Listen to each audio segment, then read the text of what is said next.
Unai baba Mandevu. Variseko mai Mandevu. Iwe, vakati zanzara kapaye. Pandinofona ndinonzi urikudei, taura zvorikuda. Fast. Ndikati, pakaipa. Koiwe variseko mai Giraffe. Vekwangwa. Baba duze nekuenda awa, bozi nzara yacho ikuvabaya. Zvakaoma baba. Zinasi ndo deadline ka. Wakashaya mari yehupu usadzoke panapa. Endewo varobva vatoenda kumba kwawo.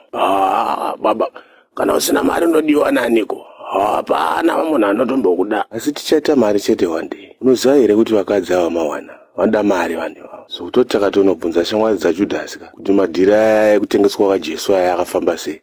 Vanototi laina baba kuti yaitova pressure yakapiwa Judhasi padeni. Anga atonzi namadhamu wake. Uyu mufesi wako uyu Jesu anonga achikutora padeni every day. Muchidzoka musina chamunacho, musina ana magrapes amakabata. Ndichada kumuona vanapa. Ureve nemabozi. Vanhu ivava vanonetsa kufadza baba. Vanonetsa vanhu ivava. Inini zuro kapa kusabati kapa ndakatomboti ndiswere padeni nemhuri kana nefamily.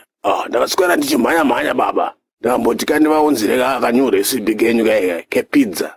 Ndashingirira baba ndamhanya paya. Ndaisa pizza ya patable. Munoziva ndakanzi chiere baba. Ndakanzi zviko zvavakuitira pamba panapa. Pizza yabva yatorwa ndabva ndatengwa nayo kuface baba. Aikaka, koma makazotengwa nepizza kuface asi mamapisa. Not even. Hanzi chizva mukutitira izvi. Makuti mahumbwe vana vachiona. Ndakatonzi utori murume asinganyare. Anobika chimoto cheroramiwa vana vachiona. Apa ndaita 2 hours baba. Ndichishingirira nchimhanya. Kutozospice ka. Nitumahabhurosi nemachunks.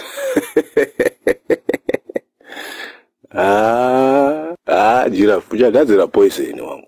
Apa hupfu wacho ndo wangwari wekupedzera manje. Ndosaka ndanzi usadzoke kana usina hupfu. Wakatamisa hupfu uchita mahumbwe. Baba Mandevu achikoro. Baba Mandevu abirwa. Baba Mandevu achikoro.